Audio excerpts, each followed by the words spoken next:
அனைத்துலக உயிரோடை தமிழ் ILC தமிழ் உயிரோடை தமிழில் அன்றர்களே அரசியல் களம்.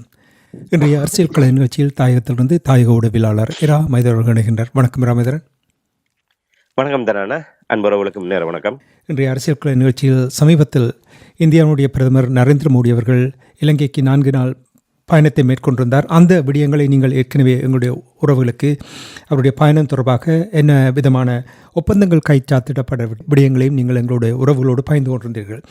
ஆனால் இன்று நான் உங்களிடம் கேட்க விரும்புகின்ற விடயம் என்னவென்றால், அவருடைய பயணத்துக்கு பின்னால் ஏற்பட்டிருக்கின்ற விளைவுகள் என்னவாக இருக்கின்றது என்று உங்களிடம் அறிந்து கொள்ள விரும்புகிறேன். குறிப்பாக தெற்கிழங்கையில் ஒரு கொதி நிலை இருப்பதை அவதானிக்கக்கூடியதாக இருக்கின்றது. அதாவது இலங்கை அரசாங்கம் இந்தியாவுக்கு ஆதரவாக ஒருதலைப்பட்சமாக செயல்படுவதாக, இதை அனுமதிக்க முடியாது என்று உங்களுக்கு தெரியும். அந்த நாளிலிருந்து இந்த நாள் வரை இனவாதம் கக்கிக் கொண்டிருக்கும் சரத் வீரசேகர அவர்கள் இவ்வாறான கருத்துக்களை இங்கே முன்வைத்திருக்கின்றார். சரத் வீரசேகர இவ்வாறான கருத்துக்களை முன்வைப்பதற்கு என்ன காரணம் என்று நீங்கள் அவதானிக்கிறீர்கள்? உண்மையில் இதில் சரத் வீரசேகர மட்டுமல்ல, உதயகம்மன்பில உள்ளிட்ட பெரும்பாலானவர்கள் அவர்கள் இந்த விடயங்களை முன்வைப்பதற்கு ஒரே ஒரு காரணம்தான் எதிர்ப்பரசியல்.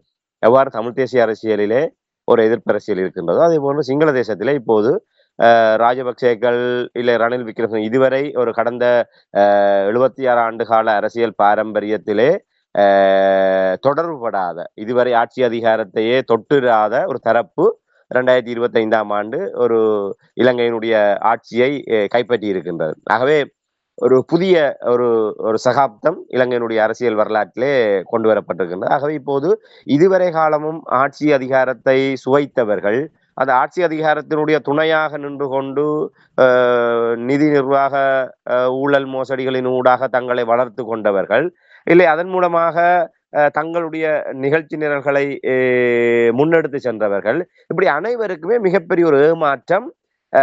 எப்படி இப்ப ராஜபக்சேக்கள் ஆட்சி பீடத்தில் இருந்தால் ரணில் தரப்புக்கு இல்ல சஜித் தரப்புக்கு இலகுவாக இருக்கும் அவர்களுக்கு எதிர்த்து அரசியல் செய்வது. இல்லை ரணில் தரப்பு ஆட்சி பீடத்தில் இருந்தால் ராஜபக்சேக்களுக்கு எளிதாக இருக்கும் அவர்களுக்கு எதிராக அரசியல் செய்வதற்கு. ஏன்னா இவர்கள் 2 தரப்புமே கடந்த காலங்களிலே ஆட்சி அதிகாரத்தில் இருந்தவர்கள் எவருமே யோக்கியவான்கள் கிடையாது. இவர்கள் எல்லோருமே ஏதோ ஒரு விதத்திலே தமிழ் மக்களை பொறுத்தவரையில் 76 ஆண்டு கால ஆட்சி என்பது தமிழ் மக்களுக்கு எதிரான ஒரு இனஅழிப்போடு இரத்த கரையோடு சம்பந்தப்பட்ட ஆட்சி தான். ஆட்சி பீடத்தில் ஆட்சியாளர்கள் தான் இவர்கள் அத்தனை பேருமே. சிங்கள தேசத்தை எடுத்துக்கொண்டால் ஒருவர் மீது ஒருவர் எதிர்ப்பரசியலை செய்வதற்கான அடிப்படை காரணம் என்பது இந்த ஊழல், நிர்வாக முறைகேடுகள், அதிகார துஷ்பிரயோகம், இப்படியான விடயங்கள் எல்லோருக்குமே தெரியும். ஏன்னா எல்லோருமே அவர்கள் சாட்சியங்களை விட்டுதான் இந்த விடயங்களை செய்திருக்கின்றார்கள். எல்லோருக்குமே வெளிப்படையாக தெரிந்த விடயங்கள். அந்த நிர்வாக ரீதியாக அரசியல் ரீதியாக எப்படியான துஷ்பிரயோகங்கள், முறைகேடுகள், ஊழல்கள் இவர்கள் செய்தார்கள் என்பது எல்லோருக்குமே வெட்ட வெளிச்சமாகவே ஆட்சிகள் மாறுகின்ற போது ஒருவர் மீது ஒருவர் அரசியல் பழிவாங்கல் என்கின்ற ஒரு சொல்லாடல் பயன்படுத்தப்படும். அந்த அரசியல் பழிவாங்கல் என்கின்ற வகைப்படுத்தலுக்குள் அவர்கள் தண்டனை நீதிமன்றத்திலே முற்படுத்தப்படுவதும் சட்ட நடவடிக்கைக்கு உட்படுத்தப்படுவதும் கைது செய்வதும் இப்படியான பூச்சாண்டி விடயங்கள் எல்லாம் நடைபெறும். ஆனால் ஒருவரையும் அந்த அந்த நீதி நடவடிக்கையின் ஊடாகவோ இல்லை வேறு எந்த சட்ட நடவடிக்கை உட்பட எந்த நடவடிக்கையிலுமே அவர்களை அந்த தண்டனைக்குள்ளாக்கப்படுகின்ற இறுதி நிலை வரை கொண்டு செல்ல மாட்டார்கள். என்றால் அது நோக்கம் அல்ல. ஒருவர் மீது ஒருவர் அடிப்பதை போன்று பாசாங்கு செய்து கொள்வார்களே தவிர, ஏனால் அப்படி செய்ய முடியாதுன்னா இவர்களும் அப்படிப்பட்டவர்கள். ஆட்சி என்பது நிரந்தரமானதல்ல. நாளை அவ்வாறான ஒரு நிலை மாறுகின்ற போது இவர்களுக்கும் அதே நிலைமை வரும். அதன் காரணமாக அவர்கள் அவ்வாறு ஒரு தண்டனை பொறுப்பு கூறல் பொறிமுறைக்குள்ளாக அவர்களை கொண்டு செல்வதற்கு விரும்ப மாட்டார்கள். அதன் காரணமாக ஒரு அரசியல் நாடகத்தை அரங்கேற்றுவார்கள். அவ்வாறு இந்த முறை செய்ய முடியவில்லை. ஏனென்றால் இப்போது அன்ரோமர் திசநேகா தலைமையிலான தேசிய மக்கள் சக்தி என்பது முதல் முறையாக இலங்கையினுடைய அரியணையை கைப்பற்றி இருக்கின்றது. அவர்கள் இதுவரை காலமும் ஒரு பாராளுமன்றத்தை பிரதிநிதித்துவப்படுத்துகின்ற உறுப்பினர்களாக இருந்திருக்கின்றார்களே தவிர அவர்கள் இந்த வித ஒரு எதிர்கட்சியாகவோ இல்லை ஆளுங்கட்சியாகவோ இருந்ததில்லை. அது மாத்திரமல்லாமல் ஒரு ஊழல் விடயம் என்று வருகின்ற போது அவர்கள் எப்போதுமே ஒரு நேர்மையானவர்களாக தங்களை நிலைநிறுத்தி இருக்கின்றார்கள். நாங்கள் இந்த இடத்திலே நாங்கள் ஒரு மனச்சாட்சியோடு இந்த விடயங்களை நாங்கள் பதிவு செய்தே ஆக வேண்டும். நாங்கள் ஏற்கனவே பல சந்தர்ப்பங்களிலும் இதை சுட்டிக்காட்டி இருக்கணும். அவர்கள் பல தொழிற்சங்கங்களின் ஊடாக தங்களை ஒரு ஊழலற்ற நிர்வாகமாக அவர்கள் எப்போதோ தேசிய மக்கள் சக்தி தங்களை நிலைநிறுத்தி இருக்கின்றார்கள். பல்வேறு தென்னிலங்கையில் இருக்கின்ற தொழிற்சங்கங்கள் அவர்கள் ஜேவிபி சார்ந்ததாக இருக்கின்றது.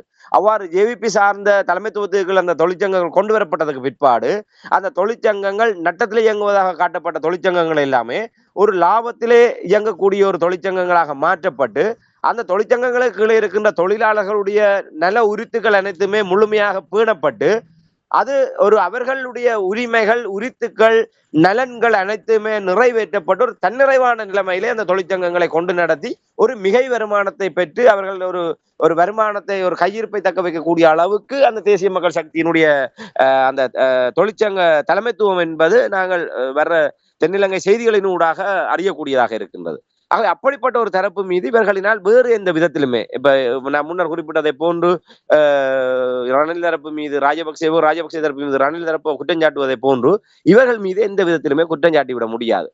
கிடைக்கின்ற ஏதாவது ஒரு சந்தர்ப்பங்களை வைத்து எதிர்ப்பரசியலை செய்து அதை தங்களுடைய ஒவ்வொரு தேர்தல்களிலும் அதை ஒரு பேசு பொருளாக மாற்றி அதை அறுவடை செய்து வாக்குகளாக அறுவடை செய்ய வேண்டும் என்கின்ற தவிப்பு தான் மேலோங்கி இருக்கின்றது. அதைத்தான் நாங்கள் இதிலே பார்க்கக்கூடியதாக இருக்கின்றது. உங்களுக்கு தெரியும், அவர்கள் எப்போதுமே இலங்கை என்றாலே அதுல உதய கம்மன்பில் ஒரு விடயத்தை சுட்டி காட்டியிருப்பார். இலங்கை 2500 ஆண்டு கால இலங்கையினுடைய வரலாற்றிலே 21 படையெடுப்புகள் இலங்கை மீது மேற்கொள்ளப்பட்டிருக்கின்றது. அதிலே 17 படையெடுப்புகள் இந்தியாவில் இருந்து தான் முன்னெடுக்கப்பட்டிருக்கின்றது. ஆகவே இந்தியா எப்போதுமே இலங்கைக்கு ஆபத்தான ஒரு நாடு, இலங்கையினுடைய தேசிய பாதுகாப்புக்கு ஒரு ஆபத்தான நாடு, இலங்கையினுடைய ஒரு உறுதிப்பாடுடைய தன்மைக்கு ஒரு ஆபத்தான நாடு. 21 படையெடுப்புகள் இலங்கை மீது மேற்கொள்ளப்பட்டிருக்கின்றது 2500 2600 ஆண்டுகளிலே. அதிலே 17 படையெடுப்புகள் இந்தியாவில் இருந்தனால் இந்தியாவிலிருந்து 17 தடவை படையெடுத்து இலங்கையை கைப்பற்றி இருக்கின்றார்கள், இலங்கையை அடக்கி ஆண்டிருக்கின்றார்கள். ஆகவே இந்தியாவிலிருந்து வருகின்ற அத்தனை தலையீடுமே இலங்கையினுடைய சுயாதிபத்தியத்தை கேள்விக்குள்ளாக்குகின்ற நடவடிக்கையாகத்தான் இருக்கும். ஆகவே இந்தியா எப்போதுமே இலங்கையினுடைய ஒரு எதிர்த்தரப்பு ஆபத்தான சக்தி என்கின்ற விடயத்தை அங்க உதயகம்மன்பில தன்னுடைய அறிக்கையில காட்டமாக அந்த விடயத்தை சுட்டி காட்டியிருக்கிறார். அப்படிப்பட்ட இந்தியாவோடு இதுவரை காலம் 76 ஆண்டு கால அரசியலிலே இல்லாத அளவுக்கு அனுரகுமார திசாநாயக்கா ஒரு ஒப்பந்தத்தை செய்து மிக ஆபத்தான நிலையை உருவாக்கி இருக்கின்றார்.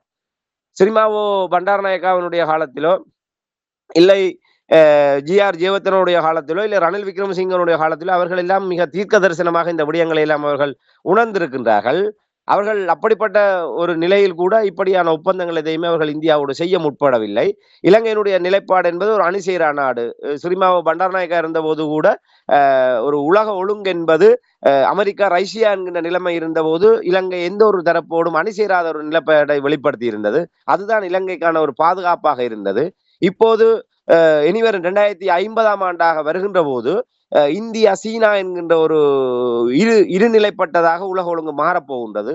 ஆகவே சீனாவுக்கு எதிரான தளத்திலே இந்தியாவோடு அமெரிக்கா, பிரித்தானியா, ஜப்பான், ஆஸ்திரேலியா போன்ற நாடுகள் எல்லாம் இந்தியாவை முன்னிறுத்தி அவர்கள் ஒரு அணி சேர்ந்து கொண்டிருக்கின்றார்கள்.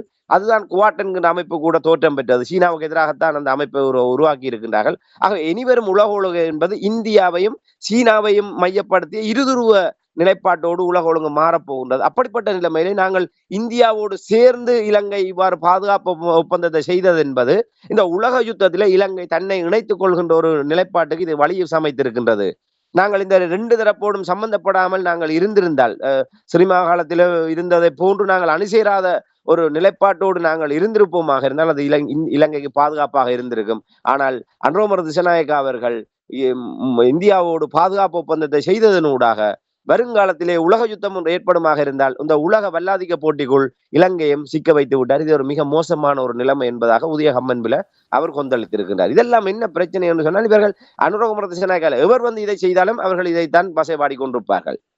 அவர்களை பொறுத்தவரையில் எதிர்ப்பரசியல் என்றால் இப்ப அனுரகுமார திசாநாயக்க அரசுக்கு எதிராக ஒரு அரசியலை முன்னெடுத்து இந்த உள்ளூராட்சி மன்ற தேர்தலில் வாக்குகளை அறுவடை செய்வதற்கு ஒருவருக்கும் வக்கில்லை.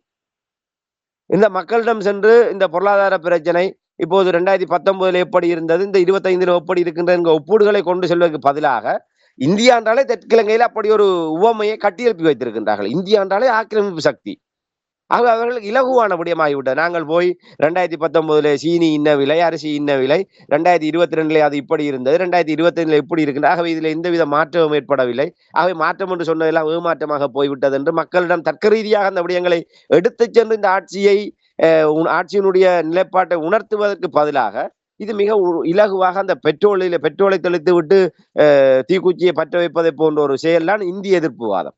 என்றால் தெற்கிலங்கையிலே எப்படி தமிழர்களுக்கு எதிராக இனவாதம் கட்டியெழுப்பப்பட்டிருக்கின்றதோ அதற்கு சரிநிகராக இந்திய எதிர்ப்புவாதமும் அங்கே அவர்களிடம் இருக்கின்றது.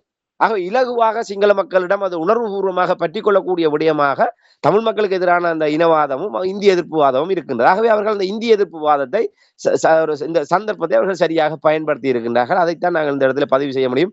அதற்காக இவர்கள் கூறுவதை போன்று இந்தியாவை தவிர்த்து விட்டோ இல்லை இந்தியாவை முற்றுமுழுதாக ஒரு எதிர்சக்தியாக கருதி விட்டோ இந்த விடயங்களை எல்லாம் நகர்த்தி விட முடியாது. எவர் வந்தாலும் ஒரு அரசு என்ற முறையிலே அவர்கள் இந்தியாவோடு நட்பு பாராட்டித்தான் ஆக வேண்டும். ஆகவே இதெல்லாம் வெறுமனே ஒரு அரசியல் காரணங்களுக்காக முன்வைக்கப்படுகின்ற ஒரு எதிர்ப்பாகத்தான் நாங்கள் இதை பார்க்க முடியும்.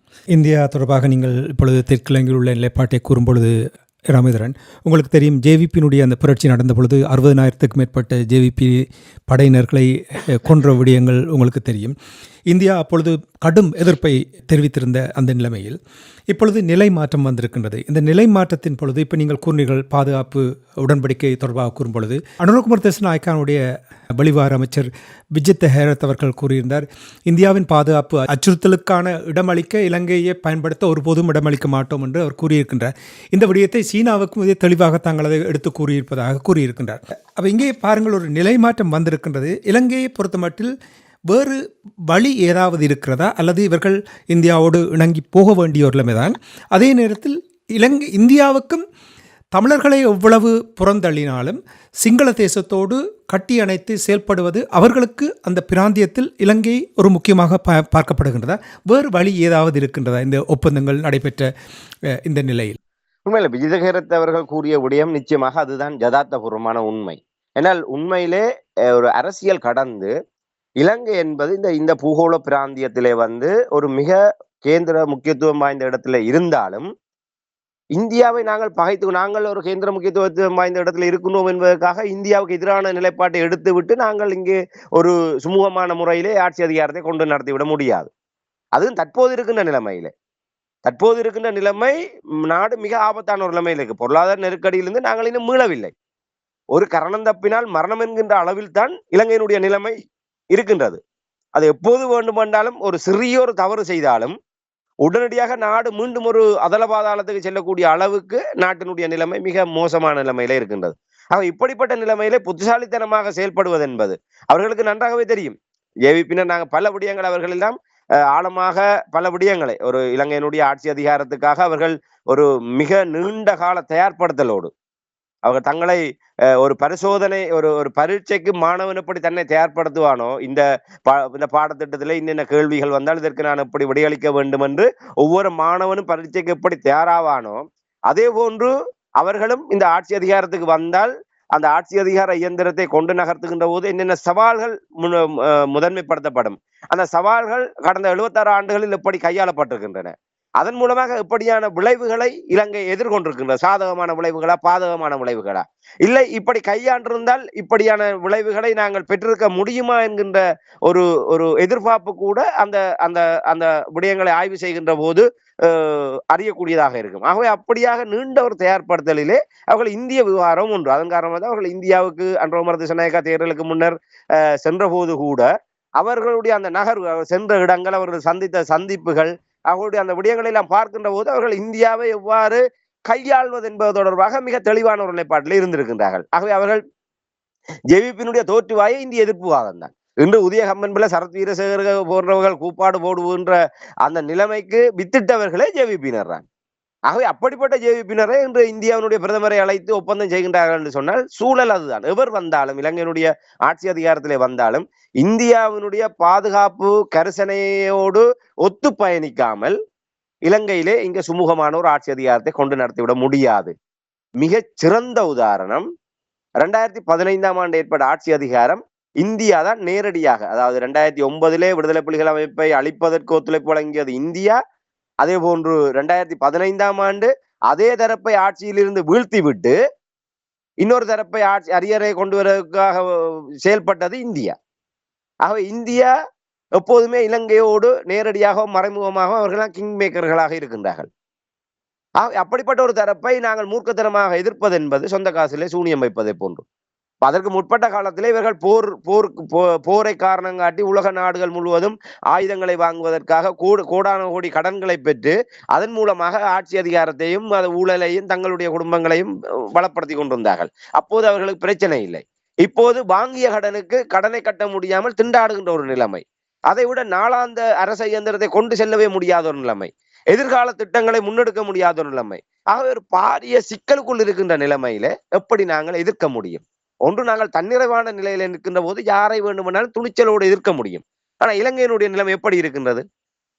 தவிச்ச வாய்க்கு தண்ணி வேண்டும் என்றாலும் யாரோ ஒருவர் உதவித்தான் ஆக வேண்டும் என்கின்ற ஒரு நிலைமையில் தான் இலங்கையினுடைய நிலைமை இருக்கின்றது. ஆகவே வீரகேரத்தவர்களுடைய நிலைப்பாடு என்பது மிகச் சரியான நிலைப்பாடு. இந்தியாவினுடைய தேசிய பாதுகாப்பு அப்படித்தான். அந்த இடத்துல எவர் இருந்தாலும் அதைத்தான் கூறுவார்கள்.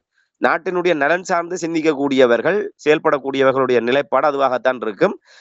இந்தியாவினுடைய பாதுகாப்பு கரிசனை, அதாவது அவர்களுடைய பாதுகாப்புக்கு அச்சுறுத்தலான எந்த தரப்பையும் நாங்கள் அரவணைக்க மாட்டோம், அதற்கான இந்த ஒரு தளத்தையும் இலங்கையிலே நாங்கள் உருவாக்க மாட்டோம் என்று விஜிதகேரத்தவர்கள் கூறியிருக்கின்றார். அது ஒரு பக்கம். அது நாங்கள் கூறிய யதார்த்த பின்னணியிலே நாங்கள் அந்த விடயத்தை ஏற்றுக்கொள்ள முடியும். அதை கடந்து இந்த தேசிய அனுர அரசாங்கம் மோடியோடு ஒப்பந்தம் செய்வதற்கு உடனடியான ஒரு விடயங்களும் இருக்கின்ற உலகளாவிய ரீதியாக ட்ரம்ப் அவர்கள் அமெரிக்க ஜனாதிபதியாக வந்ததற்கு பிற்பாடு ஏற்படுகின்ற உலக அந்த பொருளாதார மாற்றங்கள், இந்த சவால்களை முகம் கொடுத்து எவ்வாறு இலங்கையை பொருளாதார ரீதியாக முன்கொண்டு செல்வது. இன்று சீனா ஒரு மறைமுகமாக ஜேவிபி அரசாங்கத்தோடு மிக நெருக்கடியான ஒரு நேரடியான தொடர்புகள், ஒரு பக்கபலமான பின்னுதவிகள் இருந்தாலும் இவர்களுக்கு நன்றாக தெரியும் அந்த கடன் பொறிக்குள் சீனா எவ்வாறு இலங்கையை சிக்க வைத்துக் கொண்டிருக்கின்றது என்று. மேலும் மேலும் அந்த சீனாவோடு இருக்கின்ற நெருக்கம் காரணமாக அந்த கடன் பொறியை விரிவுபடுத்துவதற்கு அவர்கள் விரும்ப மாட்டார்கள். ஆகவே ஆபத்துக்கு உதவுகின்ற நண்பனாக இந்தியா தான் எப்போதுமே அன்றும் இன்றும் என்றுமே இலங்கை அரசாங்கத்துக்கு இருக்கின்றது. ஆகவே இந்தியாவோடு எந்த விதத்திலே அந்த உறவுகளை வலுப்படுத்துவதன் ஊடாக இந்தியாவிடம் இருந்த அந்த உதவிகளை, ஏன்னா அவர்களுக்கு தெரியும் இந்தியா எப்போதுமே சீனாவை போன்று நேரடியான ஒரு பாதகத்தை ஏற்படுத்தக்கூடிய முடிவுகளை எடுக்க போவதில்லை. அது தமிழர்களுடைய நிலைப்பாட்டில் கூட அவர்கள் அப்படியான ஒரு நிலைப்பாட்டை எடுக்க போவதில்லை. இந்தியாவினுடைய ஆதிக்கத்தை இலங்கையிலே மேலோங்க செய்வதை, எந்த வகையிலேனும் ஆதிக்கத்தை மேலோங்க செய்கின்ற போது அது இந்தியா எப்போதுமே தன்னுடைய, ஏன்னா இந்தியாவுடைய நிலைப்பாடே அப்படித்தான் இருக்கின்றது. அயல்நாடு, இலங்கை மட்டுமல்ல, இந்தியாவை சுற்றி அயல் நாடுகளிலே அவர்களுடைய அந்த வெளிவார கொள்கை, அதை நடைமுறைப்படுத்தி அவர்கள் செயல்படுகின்ற விதங்களை பார்க்கின்ற போது மற்ற நாடுகளை போன்று துணிச்சலாக அந்த முடிவுகளாக அல்லாமல் ஒரு மதிர்மேல் பூனையாக நின்று கொண்டு இல்ல பின்கதவு வழியாக தங்களுடைய இருப்புகளை தக்க வைப்பதற்கு, தங்களுடைய ஆதரவு சக்திகளை பலப்படுத்துவதற்கு முயற்சிகளை மேற்கொள்வதாகத்தான் அவருடைய கடந்த கால வரலாறு என்பது இருக்கின்றது. ஆகவே அப்படிப்பட்ட ஒரு இந்தியாவினுடைய வெளியுறவு, ஒரு பலகீனமான வெளியுறவு நிலைப்பாட்டின் அடிப்படையில் இலங்கைக்கு எப்போதுமே ஆபத்தில்லை என்பதை அவர்கள் தங்களுடைய அனுபவத்திலே உணர்ந்திருப்பார்கள். ஒன்று, தற்போது ட்ரம்ப் அவர்களுடைய அந்த அதிரடியான வரி விதிப்புகள், அதன் மூலமாக ஒரு உடனடியாக இலங்கை சந்திக்க போகின்ற பாதிப்புகள், இப்படியான விடயங்கள், சர்வதேச நாணய நிதியத்துடைய இழுபறிகள், இன்னும் சர்வதேச நாணய நிதியத்துடைய ஒரு உறவு தொடர்ந்தாலும் ஒரு முழுமையாக சர்வதேச நாணய நிதியம் இலங்கையை பிணையெடுக்கக்கூடிய அளவுக்கு நிலைமைகள் இல்லை. ஆகவே ஒரு ஆட்சி அதிகாரத்தை கொண்டு நடத்துகின்ற போது அயலிலே இருக்கின்ற ஒரு நண்பனுடைய உதவி எவ்வளவு முக்கியம் என்பதை அவர்கள் உணர்ந்திருப்பார்கள். ஆகவே பல வழிகளிலே எப்படி பார்த்தாலும் இந்தியாவை தவிர்த்தே விட முடியாது. ஆகவே இந்தியாவினுடைய சில கரிசனைகளை ஏற்றுக்கொண்டுதான் ஆக வேண்டும். ஆகவே அந்த அடிப்படையில இந்த ஒப்பந்தங்கள் போடப்பட்டிருக்கின்றது.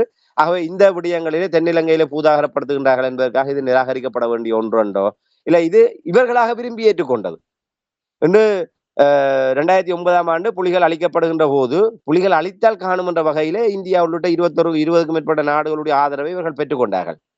அதிலே ஏனைய நாடுகள் பேசாமல் இருந்தாலும் இந்தியா தன்னுடைய பிராந்திய பாதுகாப்பு என்ற விடயத்திலே இருக்கின்றது. அதற்கு பின்னர் ராஜபக்சேக்களும் அதுக்கு பின்னர் வந்த அரசுகளும் என்ன செய்த, இந்தியாவை சீண்டுகின்ற செயல்பாடுகளை இவர்கள் செய்தார்கள். சிவனே என்று கிடந்த இந்தியாவை இவ்வாறான நிலைமையை கொண்டு வந்தது இவர்கள் தான். இவர்களை நம்பினார்கள். நாங்கள் எவ்வளவுதான் இதனாலும் இலங்கை எங்களுடைய மீறி போகாது, இந்தியாவுடைய பாதுகாப்புக்கு உந்தகமாக இந்த விடயங்களை செய்யாதுன்னு இந்திய ஆட்சியாளர்கள் நம்பினார்கள். ஆனால் இவர்கள் என்ன செய்தார்கள், கொஞ்சம் இவர்கள் தங்களுக்கு தலைக்கணம் வந்தவுடன் இவர்கள் இந்தியாவோட சீண்டி பார்த்தார்கள். இந்தியாவை சீண்டுகின்ற வகையில, இந்த பார் நான் சீனாவினுடைய உளவு கப்பலை கொண்டு வருகின்றேன், சீனாவுடைய ஆய்வு கப்பலை கொண்டு வருகின்றேன் என்று இந்தியாவுக்கு சவால் விடக்கூடிய வகையிலே இந்து சமுத்திர பிராந்தியத்திலே கொழும்பு, அம்பாந்தோட்டை துறைமுகங்களிலே இந்தியாவுக்கு மிக நெருக்கமாக கொண்டு வந்து சீனாவினுடைய போர்க்கப்பல்களையும் உளவு கப்பல்களையும் கொண்டு நிறுத்தினார்கள். ஒரு தடவை இல்லை, 2 தடவை இல்லை, தொடர்ச்சியாக இந்தியா தன்னுடைய முழுமையான எதிர்ப்பை பிரயோகித்த போது கூட அதை கடந்து நாடுகள் என்ற வகையிலே நாங்கள் அந்த விடயங்களை நிராகரிக்க முடியாது என்று இந்தியாவோடு இவர்கள் மோதல் போக்கை கடைபிடித்தார்கள்.